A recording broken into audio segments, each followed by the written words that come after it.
আপনি কি কোনো জাতীয় মসজিদে নামাজ আদায় করা বিশেষ ফজিলত মনে করতেছেন, অথবা কোনো পুরনো মসজিদে নামাজ আদায় করা সব বেশি হবে মনে করতেছেন, অথবা কোনো মসজিদে মাজার আছে সেই মসজিদে নামাজ আদায় করলে অন্যান্য মসজিদে নামাজ আদায় করার চেয়ে সব বেশি হবে এরকম মনে করতেছেন? তাহলে শুনুন। আসসালামু আলাইকুম ওয়া রাহমাতুল্লাহি ওয়া বারাকাতুহু। নাহমাদুহু ওয়া নুসাল্লি আলা রাসূলিহিল কারীম, আম্মা বাদ। দেশ এবং প্রবাস থেকে, কাছে কিংবা দূর থেকে যারা আমাদের ভিডিওটি লক্ষ্য করছেন, সবাইকে আন্তরিক শুভেচ্ছা ও অভিনন্দন। সম্মানিত দর্শক মণ্ডলী, আজকে আমরা একটি গুরুত্বপূর্ণ বিষয় নিয়ে আলোচনা করব, যে বিষয়টি আমাদের দেশে অধিকাংশ মানুষের মাঝে লক্ষ্য করা যায়। সে বিষয়টি হলো মন গড়াভাবে কোনো মসজিদকে বিশেষ ফজিলতের মসজিদ মনে করা। এই বিষয়টি নিয়ে অর্থাৎ আমাদের দেশে অনেক মানুষ, বিশেষ করে অনেক মহিলারা, কোনো মসজিদকে যদি জাতীয় মসজিদ আখ্যায়িত করা হয়, অথবা কোনো মসজিদ পুরনো মসজিদ হলে, অনেক দিনের পুরনো মসজিদ হলে, অথবা কোনো মসজিদের সঙ্গে মাজার থাকলে, অথবা অন্য কোনো দিক দিয়ে কোনো মসজিদে যদি বিশেষ বৈশিষ্ট্য থাকে, তাহলে আমরা এ ধরনের মসজিদকে অধিক ফজিলতের মসজিদ মনে করে থাকি। আমরা এ ধরনের ধারণা করে থাকি এই মসজিদে নামাজ পড়া অন্যান্য মসজিদে নামাজ পড়ার চেয়ে অধিক সওয়াব, বেশি সওয়াব, অধিক ফজিলতময়, এরকম মনে করে থাকি। কোনো কোনো মানুষ তো এই উদ্দেশ্যেই সফর করে থাকে, ভ্রমণ করে, যে অমুক মসজিদে নামাজ আদায় করলে অধিক পরিমাণে সওয়াব হবে এবং অধিক ফজিলতময় হবে। এই উদ্দেশ্যে অনেক মানুষ বিভিন্ন মসজিদের দিকে ভ্রমণ করে থাকে, সফর করে থাকে।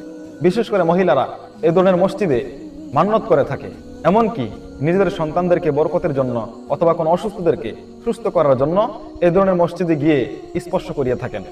সম্মানিত দর্শক মণ্ডলী, আজকে আমরা জানবো যে এ ধরনের কাজ, এ ধরনের আমল কতটুকু কোরআন হাদিস ভিত্তিক এবং কতটুকু ইসলাম ভিত্তিক, এ নিয়ে আজকে আমরা আলোচনা করবো ইনশাআল্লাহ। সম্মানিত দর্শক মণ্ডলী, আমরা সকলেই অবগত আছি যে সকল মসজিদ আল্লাহর ঘর, সুতরাং সকল মসজিদের ফজিলত এবং সওয়াবের দিক থেকে সকল মসজিদ এক সমান। কোনো ঐতিহাসিক বিশেষত্বের কারণে কিংবা অন্য কোনো কারণে কোনো মসজিদ বিশেষ স্বাতন্ত্র্যের অধিকারী হতেই পারে, এটা স্বাভাবিক।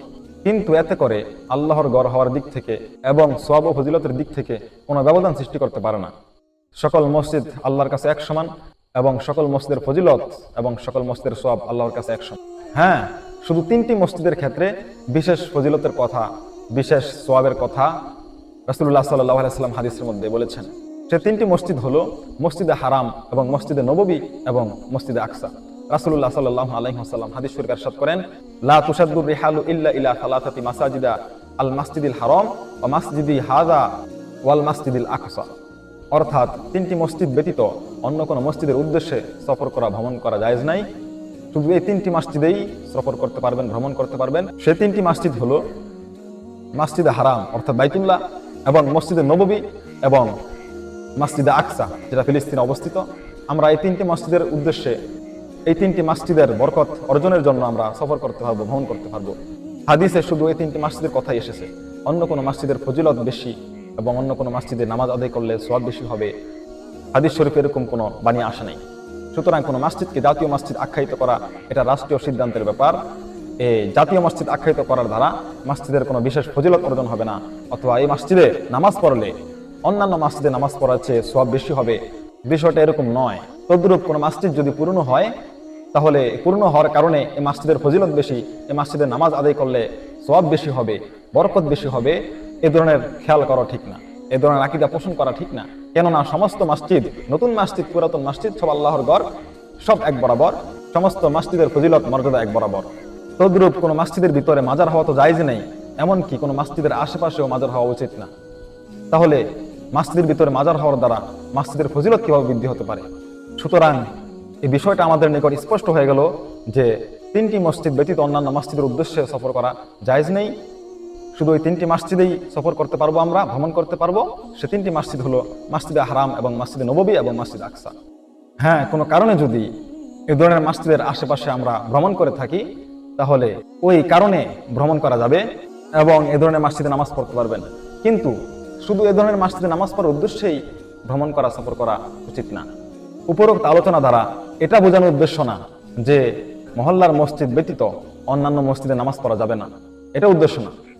বরং এটা বোঝানোর উদ্দেশ্য যে কোনো ঐতিহাসিক বিশেষত্বের কারণে কিংবা অন্য কোনো কারণে যদি কোনো মসজিদ বিশেষ স্বাতন্ত্র্যের অধিকারী হয়ে থাকে, তাহলে ওই মসজিদে নামাজ আদায় করলে অন্যান্য মসজিদের তুলনায় সওয়াব বেশি হবে, ফজিলত বেশি হবে, মর্যাদা বেশি হবে, এই ধরনের আকীদা পোষণ করা ঠিক না। এটা বোঝানোর উদ্দেশ্য। হ্যাঁ, এ ধরনের মসজিদে যদি এরকম কোনো নিয়ম প্রচলন থাকে যে ওই মসজিদের ইমাম সাহেব কোনো নামাজের পর ধর্মীয় তালিম প্রদান করে থাকেন অথবা কোরআন শরীফ শিক্ষা করান, তাহলে ওই তালিমের উদ্দেশ্যে, কোরআন শরীফ শিক্ষা করার উদ্দেশ্যে ওখানে সফর করতে পারবেন, ওখানে নামাজ আদায় করতে পারবেন। কিন্তু শুধু মসজিদে সওয়াব বেশি হবে, ফজিলত বেশি হবে, এই উদ্দেশ্যে সফর করতে পারবেন না। এমনকি কিছু কিছু মহিলাদেরকেও দেখা যায় যারা স্বামীর অনুমতি ব্যতীত এই ধরনের মসজিদে সফর করে থাকেন, ভ্রমণ করে থাকেন, এই ধরনের মসজিদে গিয়ে 2 রাকাত 4 রাকাত নফল নামাজ আদায় করেন এবং এই ধরনের মসজিদে মোমবাতি জ্বালিয়ে থাকেন। তারা মনে করে যে এই ধরনের মসজিদে 2 রাকাত নামাজ আদায় করলে আমাদের মনের আশা পূরণ হবে, আমাদের মাকসাদগুলো, আমাদের উদ্দেশ্যগুলো পূরণ হবে, এই ধরনের আকীদা লালন করে থাকেন। সুতরাং আল্লাহ পাক আমাদেরকে এই ধরনের আকীদা থেকে, এই ধরনের কাজ থেকে আল্লাহ পাক আমাদেরকে হেফাজত করুক। সম্মানিত দর্শক মণ্ডলী, আমাদের এই ভিডিওটি যদি ইউটিউব থেকে দেখেন তাহলে সাবস্ক্রাইব করবেন, অথবা ফেসবুক পেজ থেকে দেখেন তাহলে অবশ্যই পেজটি ফলো করে রাখবেন ভবিষ্যতে এই ধরনের ভিডিও পাওয়ার জন্য। আসসালামু আলাইকুম ওয়া রাহমাতুল্লাহি ওয়া বারাকাতুহু।